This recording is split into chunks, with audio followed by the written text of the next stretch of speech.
faut avouer, l'amour est un grand maître. Ce qu'on ne fut jamais, il nous enseigne à l'être. Et souvent de nos mœurs, l'absolu changement devient, par ses leçons, l'ouvrage d'un moment. C'est ce qu'écrivait Molière dans sa magistrale École des femmes en 1662. Alors changez.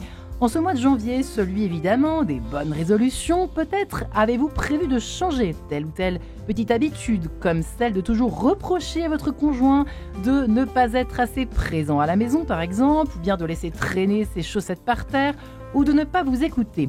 Mais jusqu'où peut-on attendre au fond de l'autre qu'il opère un ou des changements d'attitude ? Et nous-mêmes alors, il n'est pas toujours si facile de trouver en tout cas un équilibre. Alors question que nous nous posons ensemble aujourd'hui, comment faire pour aimer, pour s'aimer sans vouloir changer l'autre ? Eh bien question délicate que je vais poser à mes deux invités experts qui sont Brigitte Lahaye. Bonjour Brigitte Lahaye. Bonjour à tous, bonjour Marie-Ange, bonjour Christophe. Vous avez changé d'antenne le temps d'une émission Enquête de sens. Oui. Ça vous fait pas bizarre ? Merci en tout cas d'être venu jusqu'à chez nous à Radio Notre-Dame.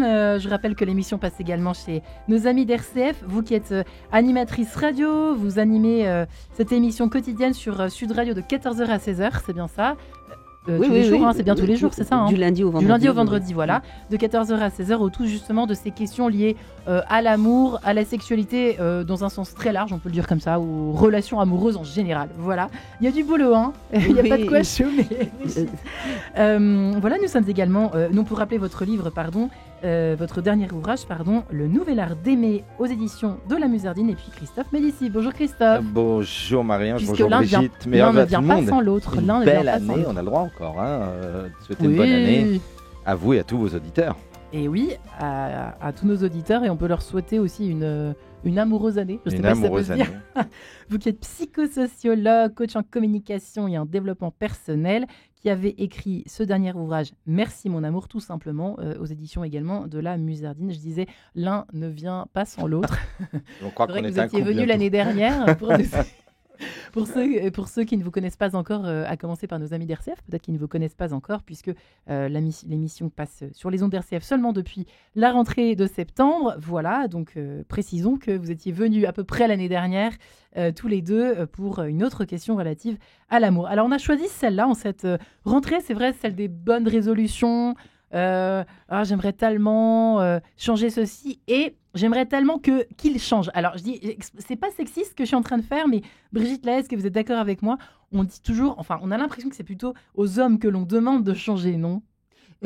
Pas au départ, mais quand on est amoureuse, non. Mais très vite, après, on voudrait qu'il reste le prince charmant qu'on a cru rencontrer. Et en effet, c'est plutôt les femmes qui vont être un peu pénibles à vouloir toujours changer leur homme, c'est vrai. Pourquoi ? Vous avez un avis là-dessus ? Mais je pense que la femme, elle a quelque chose de maternant en elle, et elle veut tout le temps que l'homme soit un petit peu à l'image de ce qu'elle imagine qu'il doit être. Maintenant, cela dit, on a quand même beaucoup d'hommes qui sont pygmalions, mais être pygmalion, c'est pas tout à fait la même chose que de vouloir changer l'autre.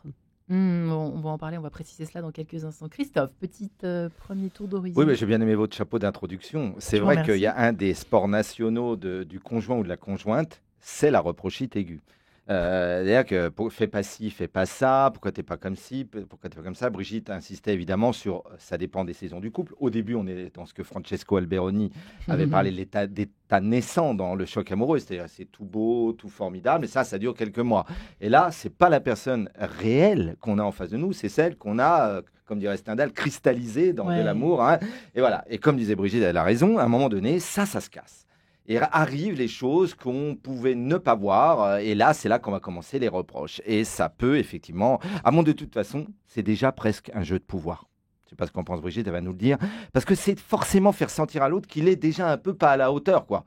Un peu insuffisant. Ouais, et Dieu sait que ça, c'est un tue l'amour, si ça apparaît après les fameux 3 ans ou 3 mois, j'en sais rien. C'est pas très glamour de commencer comme ça. Hein. Non, c'est généralement un peu plus tard que 3 mois, 6 mois. On imagine. Mais ce qu'il faut bien comprendre, c'est que chez la femme, le domaine amoureux est un domaine essentiel, ce qui n'est pas toujours le cas chez l'homme. C'est-à-dire ? L'homme se réalise beaucoup dans l'action. Alors parfois, c'est dans le travail, mais ça peut être dans un sport. Ça peut être... La femme, pour elle, le le sentiment amoureux, c'est quelque chose d'essentiel. Une fin en soi, presque. Oui, bien sûr, et c'est d'ailleurs souvent les femmes qui partent, c'est pas les hommes qui quittent, c'est les femmes. Donc il faut bien comprendre qu'à un moment donné, il y a quelque chose de l'ordre de l'illusion dans l'amour. Quand on aime, il y a une sorte d'illusion, évidemment. Et donc, elle s'accroche à cette illusion et elle pense que si l'autre devient un peu plus comme elle aimerait qu'il soit, l'illusion de l'amour pourrait continuer à durer. Et ça, c'est important qu'on comprenne bien, nous les femmes, qu'en fait, il faut toujours se revenir à soi et d'abord comprendre pourquoi l'autre ne peut pas satisfaire tous nos besoins, guérir toutes nos blessures, parce qu'on attend trop de l'autre, en fait. Ouais. Sauf que effectivement, on a souvent l'impression que c'est à partir d'un certain moment de la relation que l'on commence à vouloir que l'autre change. Mais est-ce que c'est souvent proportionnel au déni de son attitude à soi-même? Est-ce que alors que ce soit chez l'un ou chez l'autre d'ailleurs, parce qu'il y a quand même des hommes certainement qui reprochent, qui voudraient que leur femme change, mais c'est vrai que même que ce soit dans un sens ou dans un autre. Là où on peut mettre un bémol, et on fait une distinction entre vouloir changer l'autre et vouloir faire évoluer la relation, puisqu'un couple c'est aussi une relation. Ça, c'est intéressant de faire la distinction. Une relation, peut-être. c'est une histoire qu'on se raconte à deux. Alors nous sommes toujours co-auteurs, co-scénaristes et co-responsables. C'est vrai qu'il y a la feuille de papier à cigarette entre vouloir faire évoluer une relation parce qu'on se sent inconfortable. Dans un de mes livres, vous vous rappelez, j'avais fait un test qui s'appelait Écorel, évaluer le confort de la relation. On peut toutes et tous, quand on est en amour, est-ce que je suis confortable ou inconfortable dans cette relation? Si on est inconfortable, c'est que la relation, entre guillemets, peut être évoluable. Mais c'est vrai qu'il faut beaucoup de maturité et un travail sur soi pour faire la distinction entre reprocher à l'autre. Généralement, on connaît Brigitte et moi, Gérard Leleu ou Jacques Salomé. Généralement, quand on reproche les choses à l'autre, on commence par tu. Tu. C'est pour ça que Salomé appelait ça, Brigitte le sait très bien, les transactions klaxon. Tu. Ou alors le tu qui tue, hein, n'est-ce pas, dit Gérard Leleu. Du klaxon, d'accord, intéressant. Et ça, c'est pas faire évoluer la relation. C'est toxique. Ça génère une relation toxique. Donc il faut dire quoi alors? Il faut dire j'ai le sentiment que j'aimerais bien, et partir du positif toujours, de ce qui va bien, mais formule je, il appelle ça Salomé. J'aimerais bien que ça, qu'en penses-tu toi? Communiquons là-dessus. 98% des problèmes de couple sont des problèmes de communication. C'est-à-dire que quand on reproche, en plus on le dit aux copines et pas à son mari, c'est aussi ça qui se passe un peu dans la... Non, je crois alors je ne sais pas si c'est de l'inné ou de l'acquis, je me méfie toujours quand je prends ce genre d'arguments parce que je me mets souvent des écoféministes à dos, mais je crois qu'il y a quelque chose de l'ordre de la capacité à se soumettre chez la femme et qui est formidable dans le début de la relation. La femme amoureuse va accepter, va faire beaucoup plus de concessions vis-à-vis de son homme que l'homme. Par sa nature, alors après, encore une fois, est-ce que c'est parce que la femme est faite pour porter les enfants et qu'elle est obligée d'avoir plus d'empathie pour pouvoir justement élever les enfants? Bref, toujours est-il qu'elle va être dans le désir de l'autre, elle va oublier un petit peu ses vrais besoins, ses vrais désirs, et à un moment donné, elle va être déçue parce qu'elle se dit en elle-même, alors c'est souvent très inconscient, avec tout ce que je fais pour lui, il se rend même pas compte qu'il rentre en retard. Avec tout ce que je fais pour lui, il pourrait quand même être un petit peu plus gentil. Et alors, allons même jusqu'au fait que j'ai accepté de faire l'amour avec lui hier soir, et puis finalement là, il a pas pensé alors que je lui avais demandé de penser à rapporter je ne sais quoi. Enfin, vous voyez, et c'est ça qu'il faut comprendre. Je pense, moi, ce que j'essaye toujours de dire aux femmes, dès le début de la relation, posez vos limites, respectez-vous et n'acceptez pas des choses qui, par la suite, vont vous être insupportables. C'est vrai qu'au début, c'est assez féminin, il me semble, effectivement, Christophe. Après, Marie-Ange, là où je suis d'accord avec... Tout à coup, patatrac, on s'aperçoit que l'autre est tel qu'il est, en fait. Et là, boum, il est trop tard, parce qu'on a fait plein de concessions. Mais en même temps, on dit aussi, je sais pas ce qu'on pense Brigitte, qu'on a tout vu dès les premiers jours. Paraît-il, et qu'après, inconsciemment. Paraît-il qu'on a tout vu et qu'on dénie beaucoup de choses pour pouvoir faire continuer la relation. Mais ce que je voudrais dire quand même, pour pas faire de sexisme, c'est 50-50, la balle au centre. Parfois, il y a des hommes comme ça, puis il y a des femmes castratrices aussi. Il y a des femmes qui sont là.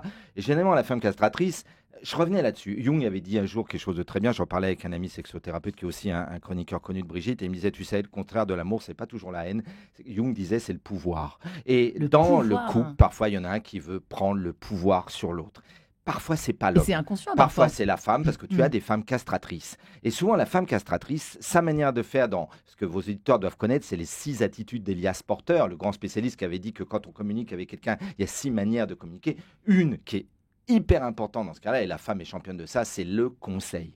Tu devrais ci, tu devrais ça. T'habilles pas comme ci, habille-toi comme ça. Fais ceci, fais ça. Ça fait rire notre ami Guillaume derrière la vitre. Attention, ça touche le à un moment donné, ça, c'est déjà prendre le pouvoir sur l'autre. Ça veut dire, tu sais, moi, si je te conseille, c'est que je sais mieux que toi. Mais d'où tu sais mieux que moi? Pourquoi tu sais mieux que moi? À un moment donné, et puis alors le côté c'est pour ton bien, hein, avec le côté à la Alice Miller, c'est pour ton bien. Il y a des hommes horribles, effectivement, qui sont tueurs de l'intimité d'une femme, de son estime de soi. Brigitte l'a bien montré, qui la mettent dans une case, et ça, c'est des femmes horribles. Et il y a des femmes un peu castratrices. C'est aussi ça, aussi. C'est vrai que le conseil, le côté, le volet du pouvoir, enfin en tout cas le fait de conseiller. C'est compliqué, ça, Brigitte. Là, on arrive dans les grandes finesses du couple, le l'art d'aimer, pour le coup, non? C'est tellement sensible, la différence entre... Je trouve que c'est délicat à trouver. La différence entre conseiller et prendre... abuser, en fait, d'une façon... Non, mais Christophe a raison. Après la lune de miel, il y a cette lutte de pouvoir qui est inévitable. Dès le départ, d'accord. Pas tout de suite, hein. Mais il y a cette phase de lutte de pouvoir qui est inévitable. Mais elle peut se résoudre très très bien si chacun a, si je puis dire, du pouvoir dans un domaine et chacun va s'y retrouver, il n'y aura pas de problème. Et on voit bien qu'il y a des hommes qui aiment aussi avoir de l'emprise sur leur femme et être dans ce pouvoir-là. Alors, ils vont pas vouloir la changer, mais ils vont l'empêcher d'être ce qu'elle a besoin ou ce qu'elle a envie d'être. C'est peut-être la différence que je ferais entre la manière d'agir des hommes et des femmes. Par exemple, il va lui dire tu vas pas t'habiller comme ça, tu vas pas sortir comme ça, parce qu'elle aura peut-être mis quelque chose de soit trop sexy ou soit pas assez sexy, ça va dépendre des hommes. Il y a des choses comme ça, et c'est pas vouloir la changer, mais c'est lui imposer, si je puis dire, ce qu'il pense être bien pour elle et pour lui, en fait, finalement. Ouais. Ça revient un petit peu au même, parce que finalement, c'est empêcher l'autre de se réaliser tel qu'il a envie d'être. Et on sait très bien que dans une relation d'amour, si l'autre, à un moment donné, est coincé parce qu'il n'a pas la possibilité de devenir ce qu'il a besoin de devenir, eh bien la relation va capoter. Et pourtant, on dit bien que la relation est faite pour se challenger l'un l'autre, qu'on est là pour se changer, pour évoluer chacun de son côté par la force du couple. C'est des choses qu'on voit pas mal aussi dans l'accompagnement chrétien des couples. J'espère que les auditeurs vont pas me gronder, que je dis pas d'énormes bêtises, mais il me semble que ça fait partie des moteurs, en tout cas, du mariage vu par l'Église catholique. Christophe, j'ai l'impression que c'est difficile de faire la part des choses. Hein. Moi, je pense que la distinction, c'est vouloir grandir ensemble, s'accomplir ensemble, voire s'élever spirituellement ensemble. Ça, c'est possible. Ce serait presque le couple sacré, le couple qu'on veut tous. Alors, si je reprends le couple haute qualité relationnelle, mais il y a les couples à dominante basse qualité relationnelle. J'ai dit effectivement qu'on peut passer la phase de pouvoir si c'est quelqu'un qui est enseignable dans le couple. Parce que parfois, il y a un des deux qui ne l'est pas. Et tu peux faire changer la relation. L'idée, Brigitte et moi, là, on est d'accord là-dessus. L'autre, tu ne changes jamais. Personne ne peut changer l'autre. Qui veut changer l'autre? En fait, on aurait peut-être dû commencer par dire ça. En fait, on ne peut pas changer l'autre. Non, mais moi, j'aime bien cette expression que j'ai inventée un jour et que je trouve très juste. Le couple, c'est un parcours initiatique. Et c'est vrai que l'autre, c'est un miroir grossissant. Il va nous montrer nos failles, nos parts d'ombre. Et à partir du moment où on ne va pas les accepter, eh bien, on va projeter sur l'autre ce qu'on ne veut pas voir chez soi. C'est aussi simple que ça. On le dit, mais c'est vrai, quoi. Et donc, on va critiquer l'autre, on va vouloir le changer, mais il est certain que l'autre, forcément, va toucher nos zones les plus fragiles, les plus sensibles, les plus douloureuses. Est-ce qu'on l'accepte? Et à ce moment-là, en effet, on va évoluer. On ne va pas changer, mais on va évoluer. Et soit on ne l'accepte pas, et à ce moment-là, eh bien, on reproche à l'autre. Alors, mode d'emploi, comment on fait? Qu'est-ce qu'il faut faire ou ne pas faire? Alors, justement partons du début. Pourquoi pas, je le mettais dans mon livre Merci mon amour ou le couple haute qualité relationnelle, partons d'une conscientisation de nos attentes relationnelles. Alors, je dis pas forcément tout de suite, moi je dis au bout d'un certain temps, assez rapidement quand même, qu'est-ce qui est essentiel pour moi? Et on partage, et toi, dis qu'est-ce qui est essentiel, qu'est-ce que tu ne veux définitivement plus, et ce serait quoi notre couple sacré, notre couple rêvé? Et puis échangeons, est-ce que je suis à même de pouvoir te l'apporter? Le seul problème, on doit le dire aux auditeurs de RCF et Notre-Dame, c'est que si j'avais écrit un autre livre qui s'appelait Savoir gérer un conjoint toxique, qui avait cartonné, chez Psychologue et qui est aussi sur Audible. Le problème, le problème, c'est que il faut que vous le sachiez, chers amis auditeurs. Si vous avez une conjointe ou un conjoint toxique, à quasiment 100% du temps, la personne toxique ne sait pas qu'elle l'est. Et si vous allez lui dire qu'elle l'est, mais c'est même pire, elle va être encore plus toxique. La personne, c'est comme vous connaissez évidemment le mythe du vampire. Il ne se voit pas dans un miroir. C'est pareil. Là, si tu es avec une personne toxique, c'est même pas la peine au contraire, ne lui dis pas qu'elle est toxique. Elle ne le sait pas. Et si tu es avec une personne toxique, tu prends cher quand même. Alors, j'espère qu'il n'y a quand même pas que des couples toxiques. Oh non. Non, mais sans aller jusqu'à une personne toxique, quelqu'un qui n'a absolument pas fait de travail sur lui ou sur elle, il refuse. C'est douloureux au départ. C'est douloureux le cheminement personnel. Donc au départ, c'est plus facile de projeter sur les autres. Vous savez, c'est la paille et la poutre. Oui, mais c'est vrai qu'on dit souvent que le problème des hommes, alors ça y est, on va me parce que je suis pas, mais c'est qu'ils veulent jamais se remettre en question. Alors on entend ça, toutes mes copines vous diront ça, que les hommes ne se remettent pas en question, qu'ils refusent d'aller voir des psys, qu'ils veulent pas, la fierté joue, etc., etc. Qu'est-ce qu'on fait avec ça, Brigitte Lahaie ? Alors d'abord, c'est pas vrai. Je trouve que les hommes sont tout à fait aptes à se remettre, enfin pas à se remettre à question, mais en tout cas à accepter de comprendre que leur fonctionnement peut nous déplaire. Mais il faut savoir qu'un homme, sur le plan émotionnel, est plus en difficulté d'être en relation avec ses émotions, parce que quand un homme a une émotion, il va agir. Nous, quand on a une émotion, on a besoin de la ressasser et de parler. Ouais. Donc on parle déjà pas le même langage. Donc je pense pas qu'il faille demander à un homme de changer. Il faut juste dire à un homme, écoute, c'est chouette tout ce que tu fais pour moi, mais est-ce qu'on pourrait de temps en temps avoir des échanges, j'ai besoin de parler. Vous savez, par exemple, quand une femme commence à parler à un homme par exemple, d'une collègue avec qui ça s'est mal passé dans la journée, eh bien, la première chose que va faire l'homme, au lieu de simplement l'écouter et éventuellement de poser sa main sur son épaule pour bien montrer qu'il est à l'écoute, il va lui dire, mais t'as qu'à lui dire ça, ou t'as qu'à... Et à ce moment-là, la femme ne se sent pas comprise. Et elle se ferme, et tout doucement, eh bien, le fossé s'écarte. Parce qu'il faut une action chez les hommes. Il faut plus l'homme, et il y a des études scientifiques qui ont été faites, quand un homme est face à une dispute, il a son cœur qui s'accélère de manière vertigineuse. Il est vraiment pas bien. Et c'est pour ça qu'il a besoin de se lever, de marcher, de bouger. Brigitte, là, vous avez raison, ça a été étudié. Dans la scène de ménage, dans le conflit de couple, celui qui stresse le plus, Brigitte le dit, c'est le genre masculin, pas le genre féminin. Contrairement à ce qu'on pourrait penser. Et c'est souvent pour ça que la femme vient fighter. Et elle est initiatrice d'un besoin de communiquer. Elle ne vient pas forcément fighter. Après, tu as des fighteuses et tu as des fighters. Parce qu'aussi, il faut voir... Le pauvre Christophe Fonso qui est vraiment... Non, mais il faut dire la vérité. Tu as différents profils de communicants. J'avais une méthode que j'avais lue il y a 20 ans dont le titre était génial. Pourquoi l'autre est si C, on est à Radio Notre-Dame, on fait un. Pourquoi l'autre est si C, évidemment. Pourquoi l'autre est si con. Il n'est pas forcément con, mais il ne communique pas de la même façon que nous, suivant son socio-style de communicant. Dans le nerf de la les jaunes, les rouges, les verts et les bleus. Il serait peut-être temps... William Marston a créé ça en 27. Il serait peut-être temps de savoir ça. Et que dit Vivaldi ? Eh bien, dans cette sonate opus 2, numéro 3, violon et basse continue, ce Corrente. À tout de suite.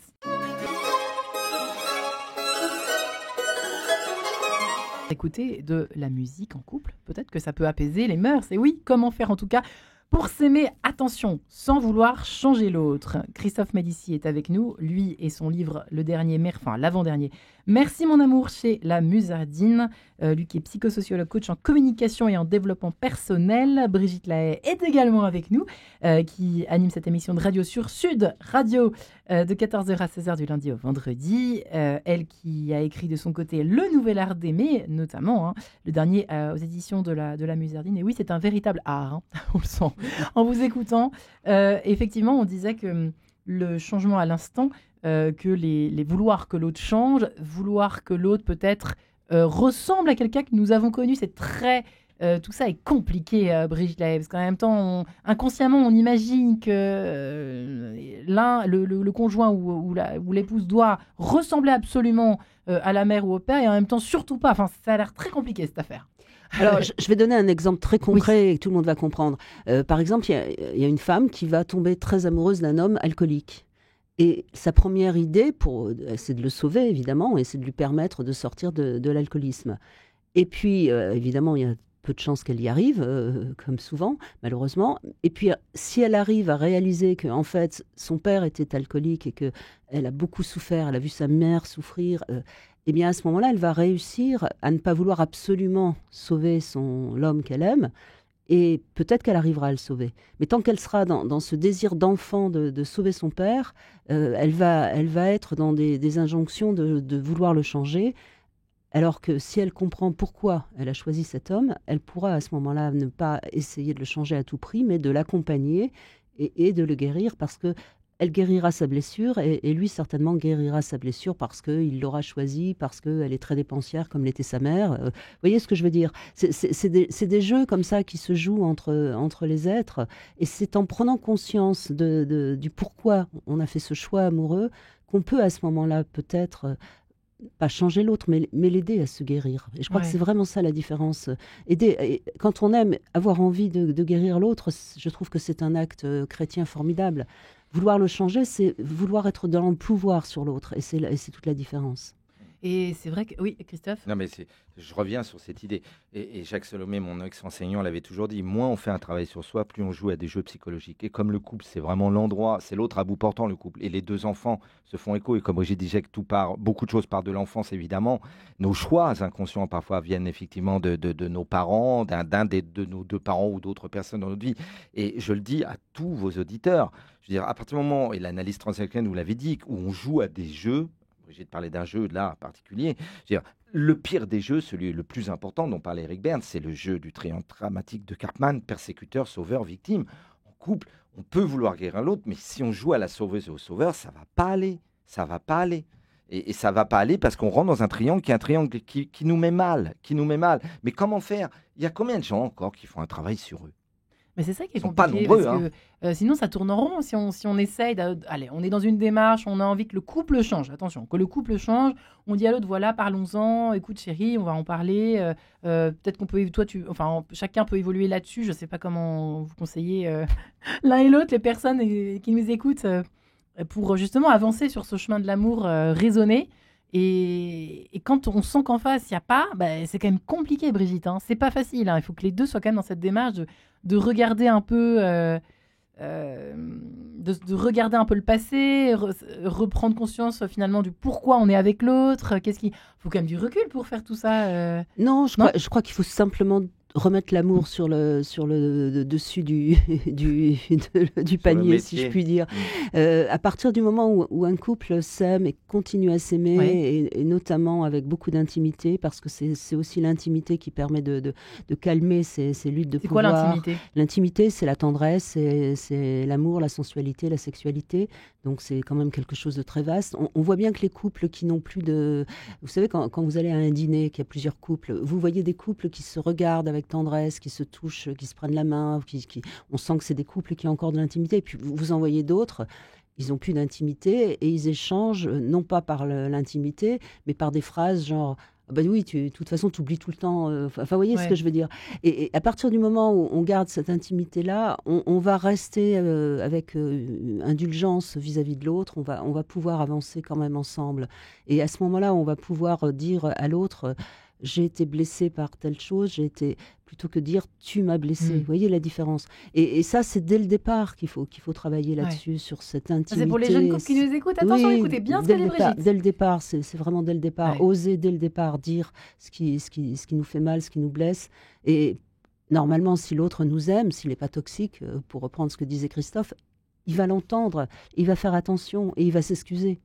Je suis absolument d'accord avec ce que dit Brigitte. Je rajouterais juste un petit apport, c'est que parfois dans une relation, on marche sur des œufs. Et pourquoi on marche sur des œufs? Parce que le problème central de tous les êtres humains, c'est son estime de soi et sa confiance en soi. Et certains couples font rehausser l'estime de soi de l'un et de l'autre, ou dans certains couples, on revient au début, quand il y a un qui a une estime de soi et une confiance en soi un peu plus haute que l'autre, et l'autre, parfois, elle n'est pas très forte, son estime de soi. Parce que pourquoi on tombe amoureux? De quoi on tombe amoureux? De plein de choses. Parfois, vous parliez des jeunes couples, ils peuvent tomber amoureux que d'une image.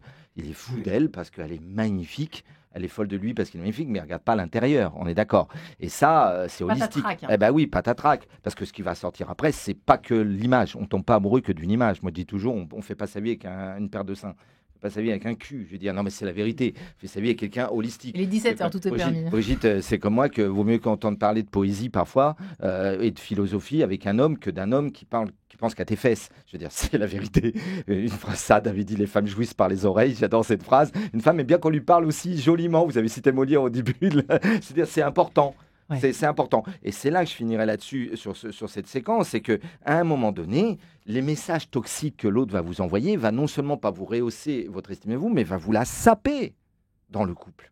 Le couple, ça peut être le paradis, comme dit Brigitte, pour aider l'autre à s'aimer mieux, et ça peut être l'enfer si ça amène l'autre dans une estime de soi à la cave. C'est vrai que quand il n'y a aucun changement, on fait comment en face je parle d'un comportement insupportable pour l'autre. Alors, il y a 2 solutions, Brigitte, vous préférez laquelle? Soit à ce moment-là, peut-être que vous en préférez une troisième option, mais qu'est-ce qu'on fait à ce moment-là? On s'en va parce que décidément, changement impossible. Enfin, on peut pas habiter quelqu'un.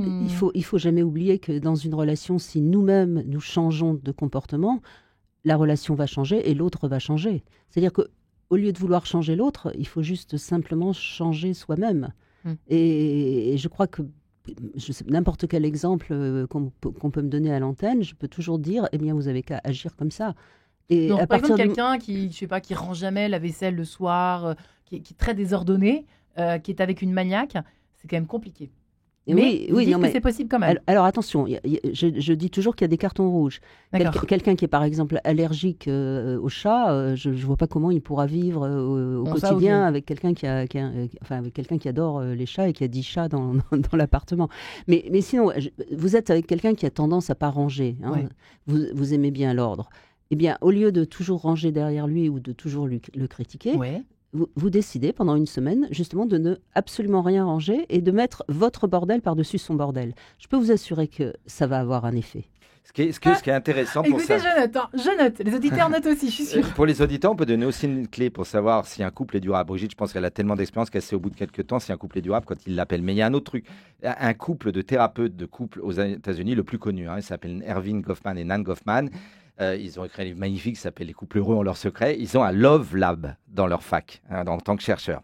Et ils se disent, parce que le couple, c'est le lieu du conflit, bien souvent, gestion des conflits. Eh bien, ils montrent qu'à la façon dont le couple gère leurs conflits, et surtout comment ils en sortent, ça veut dire beaucoup de choses si le couple va... D'abord, s'il est heureux, vraiment, parce qu'il y a beaucoup de couples durables qui ne sont pas heureux. Disons-le à nos auditeurs, être un couple durable, ce n'est pas forcément la panacée pour croire que ce couple durable est heureux. Sur 100% des couples durables, il n'y en a que 20% qui sont durables et heureux, Marie-Ange. Il y en a 80% qui sont durables, mais en fait, il y a les bénéfices secondaires, le train de vie, tous les bénéfices dont Brigitte, c'est ça mieux que moi.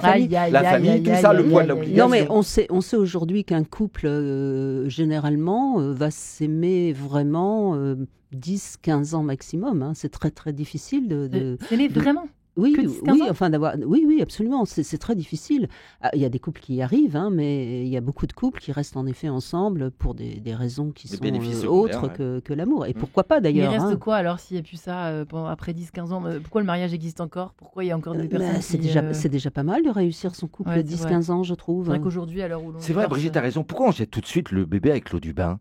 Moi, je dis toujours, on peut tourner une page sans la déchirer. Sur les 10-15 ans, il y a eu plein de moments super. Et même sur 6 mois. Mais on s'aime vraiment plus après, 6 mois, j'appelle pas ça un couple, Christophe. Non, c'est pas un couple. Hein. Non, mais c'est vrai que... Qu'est-ce que vous voulez dire par s'aimer vraiment? Ça m'intrigue un peu.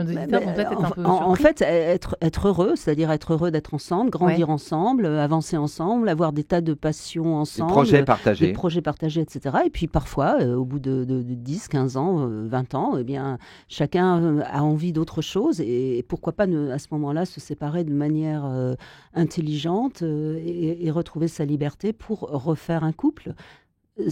On vit très longtemps et c'est difficile de tenir 40 ans ensemble. Parce qu'attention, on va se faire brûler par les auditeurs parce que là, pour le coup, nous qui croyons quand même dans l'Église au mariage, à l'amour éternel, là, pour le coup, vous êtes en train de nous dire qu'effectivement, au bout de 10-15 ans, il y a quand même des couples qui durent plus longtemps que ça et qui sont quand même heureux, Brigitte. Rassurez-nous quand même. Mais bien sûr, je ne suis pas en train de dire que ce n'est pas possible de durer 40 ans. Je dis juste que les études ont montré qu'un couple qui s'aime, c'est entre ces 10-15 ans, donc ça c'est une moyenne, et encore une fois, il y a des couples qui ne vont durer que 7 ans, et puis d'autres qui vont durer 40 ans. Mais soyons aussi... et on vieillit, c'est vrai qu'on vieillit plus qu'avant. Donc, exactement. C'est plus très naturel, quoi. Je pense que c'est important de comprendre qu'aujourd'hui, on peut vivre jusqu'à 90 ans, c'est pas évident de garder pendant 50 ans le même amour. Humblement, moi je m'interroge. Non mais Marie-Ange, avec le parler de séparation Kleenex, à l'époque de l'homo connecticus de l'ère d'Internet, on sait bien que généralement les relations, regardez les jeunes générations, ce qui est difficile, c'est l'engagement dans la durée. Ouais. Parce qu'aujourd'hui, déjà, les gens ne peuvent même plus regarder une vidéo YouTube trop longue. Il faut faire des shorts. On va parler en français des cours. Parce que si tu fais plus de 5 minutes, les gens ne regardent plus. Le cerveau a été étudié pour que les gens ont du mal à rester longtemps. Pourquoi ça ne jouerait pas dans la relation ? Après, je dirais une chose. Moi, quand j'avais créé la méthode HQR, j'avais dit, et je le dis en longueur de conférence de toute façon, il y a le sentiment qui est d'un côté et il y a la relation qui est de l'autre. Et on aime quelqu'un, mais parfois la relation est toxique. Et faites bien pour être dans l'écologie relationnelle, mot qu'on aime beaucoup, Brigitte et moi, la distinction, tu peux aimer quelqu'un très fort et la relation n'est pas tout à fait satisfaisante. Et pourtant, tu l'aimes. Et pourtant, je l'aime. C'est compliqué. Et pourtant, je l'aime. C'est compliqué. C'est pas la même chose. C'est difficile parfois. Début, il vaut mieux se rendre compte au début, en tout cas. Ça, c'est sûr qu'il vaut mieux se rendre compte avant 10 ans de mariage, Brigitte. Surtout avant de faire des enfants ensemble. Tant qu'à faire. Parce que je crois que le vrai problème aujourd'hui, c'est ces couples qui se séparent avec des enfants en bas âge, qui se remettent en couple avec des familles recomposées qui font souffrir tout le monde. Enfin, je veux dire, le vrai problème. Enfin, moi, je dissocie beaucoup le couple d'amants et le couple de parents qui décident ensemble et je crois que c'est surtout ceux-là qui doivent vraiment se poser la question. À l'heure où nous parlons d'amour, comment faire pour s'aimer sans vouloir changer l'autre ? C'est vrai qu'à une époque où l'on vit longtemps, il y a un moment donné où peut-être ce comportement, cette attitude devient insupportable pour l'autre. Peut-être êtes-vous concerné par cela. En tout cas, nous en parlons avec nos 2 invités en toute sérénité et toute tranquillité. Même si vous n'êtes pas d'accord, on peut très bien le concevoir. D'ailleurs, réagissez. Je vous invite à le faire par mail à l'adresse de Enquête de Sens, sur la page Enquête de Sens de l'émission, ou bien à mariange.demontesquieu@radionotre-dame.com. Ça me ferait très plaisir d'avoir un petit peu vos retours et surtout vos questions, ça peut être intéressant. Christophe Médici est avec nous, psychosociologue. Brigitte Lahaye est animatrice sur Sud Radio, spécialiste de toutes les questions liées à l'amour au sens large, dans cette émission quotidienne. Et le nouvel art d'aimer, c'est un art, et qui dit art dit absence de performance ou de réussite absolue. C'est-à-dire que c'est vrai qu'on en parlait ensemble. C'est un peu gênant pour moi d'envisager ce sujet avec vous aujourd'hui. Je suis un peu honnête, que je sois honnête avec vous, chers invités du jour. C'est que c'est compliqué, je trouve. L'Église nous demande de nous aimer jusqu'à ce que la mort nous sépare. Nous nous marions devant Dieu, et là on nous apprend que sur le terrain, c'est pas facile, on vit longtemps, qu'est-ce qu'on fait avec ça, etc. Brigitte Lahaye, c'est vrai que c'est pas simple de s'y retrouver en 2023, pour les couples qui nous écoutent, qui sont peut-être empêtrés eux aussi dans cette histoire. Oui, bien sûr, mais en même temps, ce que dit l'Église, c'est une sorte de, je dirais, de quête absolue. Et pourquoi pas ? Je pense que si on se marie, on a l'espoir de toute façon que ça dure. Je pense que, j'imagine, à part certains mariages arrangés, en général, quand on se marie, on y croit. Ouais. Sinon, on ne se marie pas. Donc, je pense que ce qui serait peut-être intéressant, c'est justement de ne pas se marier tout de suite dans les premiers mois de la rencontre. De laisser passer les fameux 18 mois qui permettent de redonner la vue à l'amour qui rend aveugle. Ouais. D'ailleurs, d'après ce que je crois, et vous avez un parcours de préparation relationnelle au mariage, d'ailleurs, tous les couples devraient faire ça. Qui a repris du poil de la bête, apparemment. Mais oui, tous les couples devraient faire ça à un moment donné. Il faut une préparation relationnelle au mariage. C'est beau de se marier. Qui es-tu ? Qui suis-je ? Et qu'est-ce que j'attends ? Et pourquoi avons-nous vraiment besoin de nous marier ? Pourquoi avant on n'était pas mariés ? On sait très bien que parfois le couple va mal quand il se marie. Il allait bien jusqu'au mariage, va savoir ce que ça génère comme coup psychologique parfois chez une personne, et on ne peut jamais savoir. Et c'est là d'ailleurs où notre sujet intéresse. Enfant, Brigitte parlait d'avoir un enfant. On le sait très bien. Je crois qu'il y a 25% des couples qui se séparent 6 mois après la naissance du premier enfant parce que c'est un enfer pour un couple d'avoir un enfant, pour certains. Alors que c'est un cadeau de Dieu et que c'est beau de donner la vie, mais pour certains, c'est ce qui va tuer leur couple. Pourquoi ? Brigitte va pouvoir développer là-dessus, mais d'abord la libido d'une femme, bien souvent, pendant les premiers mois, elle n'est plus là. Elle n'a plus envie de son homme. Ou moins, ou peu, pas toutes, mais certaines. Et là, alors l'homme, il se la met sur l'oreiller, sur l'oreille, excusez-moi, et il comprend même pas parce qu'ils n'ont pas fait un travail sur eux. Ils lisent pas les livres des thérapeutes experts de chez Brigitte Lahaye et ceux-là, d'accord. Et il faudrait peut-être leur expliquer en amont que c'est pas simple d'avoir un enfant. Le premier enfant, ça peut tuer. C'est vrai qu'on présente toujours la chose comme quelque chose de merveilleux. Ça a été étudié, Brigitte. Il y a eu des recherches là-dessus. Bien sûr. Ouais, et c'est là d'ailleurs où intervient notre sujet. C'est-à-dire, on s'aperçoit, on en a plein d'exemples autour de nous, finalement, qui est ou pas l'apparition d'un enfant. Mais quand on est marié, tout à coup, j'espère qu'il va changer ou qu'elle va changer. J'avais pas vu ça avant. Comment ça se fait, etc. Et d'ailleurs, les hommes voient toujours dans la femme qu'ils rencontrent et qu'ils aiment une future superbe bonne maîtresse. Et ils sont toujours très étonnés, quelques années plus tard, de se rendre compte qu'elle n'a pas évolué, par exemple. Parce que tout à l'heure, je donnais des En exemples. vérité, c'est vrai que c'est vrai ou pas ce que vous dites? Mais Donc vraiment, vous avez beaucoup d'exemples de bien personnes qui bien vous sûr disent ça? que c'est vrai. Et quand il m'appelle pour me dire mais comment je peux faire pour qu'elle ait plus de désir, etc., généralement, c'était comme ça pratiquement au départ, sauf à la période où justement elle avait envie d'être enceinte. Mais on va pas changer quelqu'un sur sa libido, par exemple. Donc Et ça, c'est des vraies c'est un vrai questions. problème ou pas chez les Français d'aujourd'hui, Ah bah, Brigitte, ou pas? c'est un vrai problème de couple. Ouais. Il y a énormément de couples pour qui la sexualité ne fonctionne pas bien. Chrétien ou pas, hein, tout Oui, confondu, on est bah, d'accord. on est Ouais. bien, oui, on est bien Non, d'accord. parce que tous les clichés là, les gens qui tombent sur l'émission, attention, Non, mais on parle des Français là. Voilà. et c'est quand même, c'est quand même quelque chose d'important dans un couple, la sexualité. Donc pourquoi ne pas en parler avant de. En parler déjà, hein. Ça c'est quelque chose qui ne doit pas être facile. Vas-y, Moi, je dirais, on va leur donner même, nous allons leur donner encore une autre clé de coaching, puisque le centre de notre sujet d'aujourd'hui, de notre émission, c'est faut-il changer l'autre? J'adore cette phrase de Léonard de Vinci, qui était un génie, personne ne le sait. Un ami, tu le critiques toujours en privé, tu le valorises toujours en public. La pire des choses, en tout cas, si tu veux changer quelqu'un. Or, un couple, parfois, peut être en intimité, l'un tout seul avec l'autre, faire des choses chacun de son côté, et troisièmement, avec d'autres. La pire des choses, et je l'ai vu des centaines de fois, vous aussi, et les auditeurs, ça va le rappeler, c'est quand tu vois un couple casser l'autre, lui demander de changer en public dans une soirée, en public dans un dîner. Affreux. Parce qu'un ami, tu le valorises. Or, comme tu veux normalement que ta femme et ton homme soient ton ou ta meilleure amie, faites-le pas.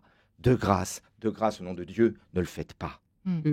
Mais on a démontré grâce aux neurosciences ce fameux désir mimétique. C'est-à-dire qu'on veut ressembler à l'autre ou on se met en rivalité à l'autre. Et le couple, c'est l'exemple même de ce qui se passe. C'est-à-dire que soit il y a une sorte de rencontre narcissique et on a envie d'être pareil. Et d'ailleurs, on voit dans des couples qui vont bien comment les habitudes de l'un vont épouser les habitudes de l'autre.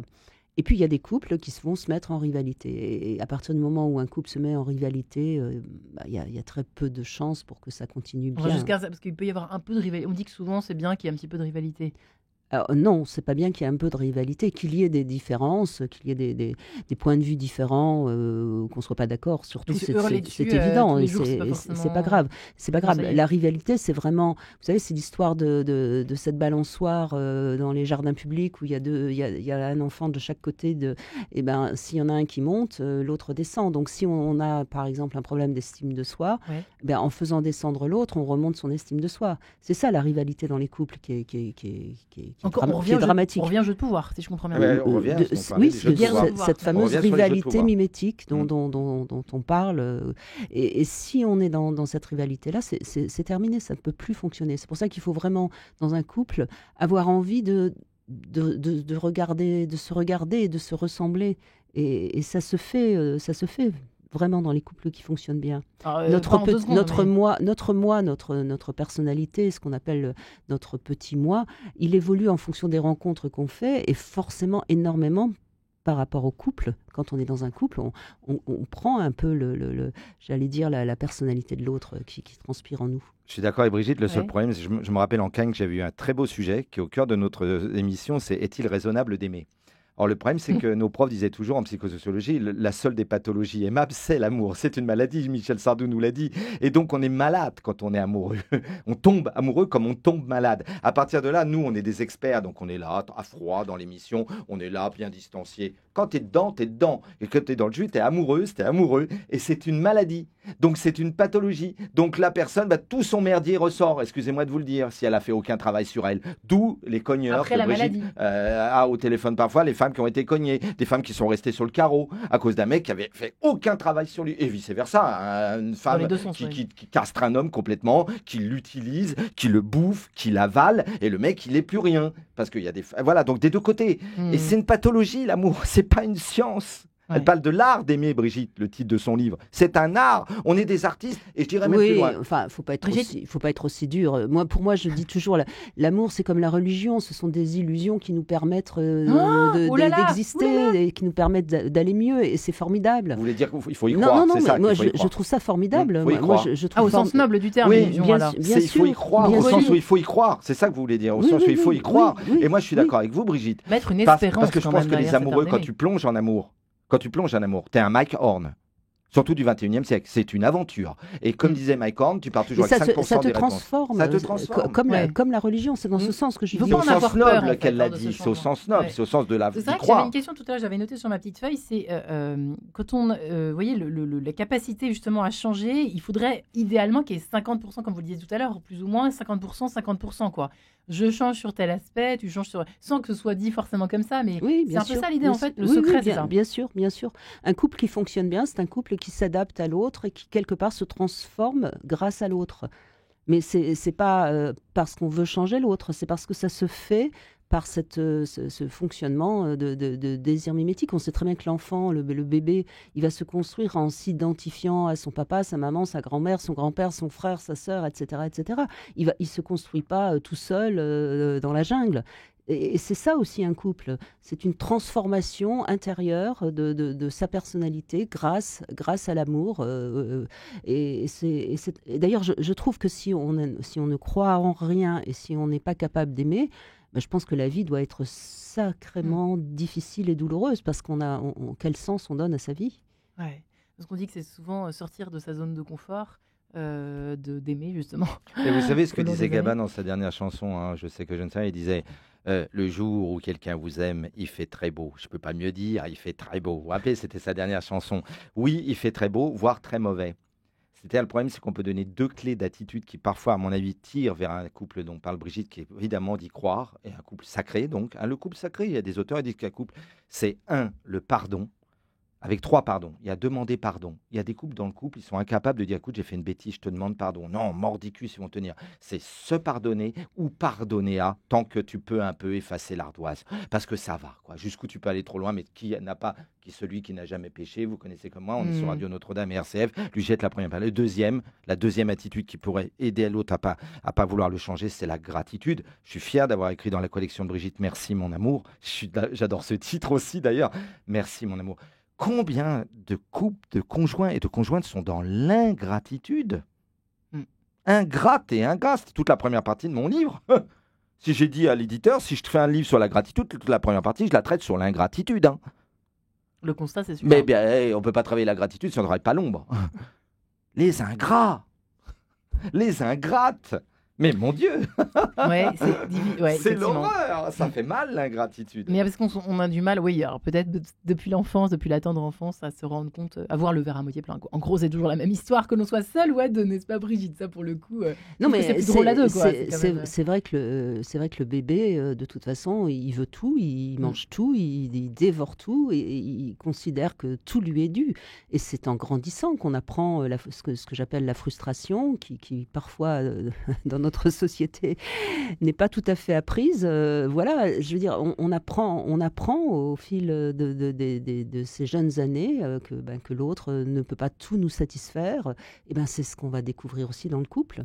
Ouais, vous voyez, par exemple, une auditrice à l'origine plus ou moins justement de l'émission d'aujourd'hui, qui est complètement concernée par cette histoire de non-changement, pour le coup, de son mari, qu'elle a aimé au départ, et elle fait tout, et lui ne fait vraiment rien. Elle a dit, j'ai tout essayé. Thérapie, il ne veut rien, il ne veut pas comprendre. C'est terrible, il ne fait rien. Alors ça, c'est clair, je peux lui dire à votre auditrice, c'est qu'elle est avec un homme qui est difficilement enseignable. Et qu'est-ce qu'on fait avec ça, Brigitte? C'est pas simple avec quelqu'un difficilement enseignable. Pas facile, hein? Il faudrait avoir la version de l'autre déjà pour être sûr qu'il ne fait rien et qu'elle fait tout, vous voyez, parce que c'est l'impression qu'elle a. Sa vision à elle. Est-ce que c'est la réalité? Moi, je ne sais pas, mais admettons que ce soit sa réalité. Hein, peut-être qu'elle peut déjà entendre que c'est sa réalité et peut-être pas la réalité de l'autre. Moi, je vois bien tous ces hommes qui travaillent énormément, qui construisent la maison, qui sont certes jamais là, et la femme a l'impression on peut pas tout avoir, hein. On peut pas tout avoir. Voilà, exactement. Et parfois, la femme a l'impression qu'elle a tout fait. Maintenant, si elle fait tout et que c'est réellement sa réalité, peut-être qu'elle fasse un peu moins et qu'elle s'occupe un peu plus d'elle. Et là, c'est l'histoire du bazar de tout à l'heure, c'est-à-dire qu'elle a tout à fait, tout à fait. Non, mais c'est toujours la même histoire. À un moment donné, il faut se positionner, se dire, ok, j'ai tout fait, ça marche pas. Ouais. Et bien à ce moment-là, je vais faire beaucoup moins, mais je vais faire beaucoup pour moi, mais plus pour le couple. Intéressant. Je note. Et là peut-être. Intéressante. Merci Brigitte Lahaye. Ouais. Mais il faut aussi vouloir. Voilà, la madame, je ne citerai pas son prénom. En tout cas, voilà, Emmanuel, on va. Vous donner un autre prénom, j'imagine que vous vous reconnaissez parce que vous attendiez l'émission avec impatience. Eh bien, j'espère qu'on a répondu à votre question. Voilà. Après, il faut vouloir les conséquences de ce que l'on veut. Beaucoup de femmes très vite. Ça veut dire ça. C'est-à-dire que beaucoup de femmes très vite se mettent un peu sur la case maman, le moi parent dont parle Eric Berne, c'est-à-dire elles jouent à la maman de leur mec. Et puis après, elles disent, surtout quand ils font des enfants, j'ai pas 2 enfants, j'en ai 3. Très souvent, on entend ça. Mais elles sont dans la reprochité du cul. Mais tu l'as transformé en enfant dès les premiers mois. Tu as voulu en faire un enfant. Et après, tu dis, j'ai pas un homme, j'ai pas mon bonhomme, sauf Oli peut-être quand même, et vice-versa. Parfois, l'homme, il fait de sa femme une petite fille, et il dit, mais pourquoi j'ai plus une femme, j'ai plus une maîtresse? Mais t'en as fait une petite fille. Les gens, dans leur inconscient, 95% des comportements des humains, Brigitte le sait mieux que moi, c'est l'inconscient. Et donc, c'est ça le problème. Faisons attention, c'est très... Après, on n'a pas la science infuse, on le disait en off pendant les passages musicaux. C'est pas une science, c'est très complexe. Donc, qui sommes-nous? Beaucoup d'humilité. Voilà, beaucoup d'humilité, et c'est parfois les cordonniers les plus mal chaussés. Il est bon quand même d'y regarder, d'y passer un peu plus qu'un quart d'heure, quoi. Dixit Christophe Médici. Donc, voilà. C'est pas une science. C'est pas une science, donc détendez-vous. Ouais, détendez-vous. Avec les idéaux et les... Détendez-vous, on est des experts. Et les règles du jeu qui sont pas forcément simples ni à respecter et ni à appliquer, effectivement. Brigitte Lahaye, en 2 mots, qu'est-ce qu'on pourrait donner comme conseil de chez Conseil à nos auditeurs pour terminer l'émission à propos de cette question du vouloir changer l'autre? Il y avait une chose à leur dire. Eh bien, de s'aimer, d'aimer et d'aimer. Je crois que c'est vraiment le mot qui dit tout. Mais derrière ce mot, peut-être qu'on ne comprend pas toujours ce que ça signifie. Aimer, c'est avoir envie de garder cet élan vital qui fait qu'en tant que nourrisson, on arrive à sortir du ventre de sa mère et qui fait qu'on va oser sans avoir peur de dire ce qu'on a sur le cœur. Tout simplement, c'est déjà pas une mince affaire. Eh bien, merci beaucoup Brigitte Lahaye. Merci beaucoup Christophe Médici. Merci les amis. Merci à Guillaume Nogaret pour avoir réalisé l'émission. Merci à Jessica Vianini pour l'avoir préparée. Je rappelle vos 2 ouvrages. Christophe, merci mon amour à la Musardine, et également chez le même éditeur, Brigitte Lahaye, Le Nouvel Art d'aimer. Merci infiniment. Merci beaucoup et très bonne année. Merci.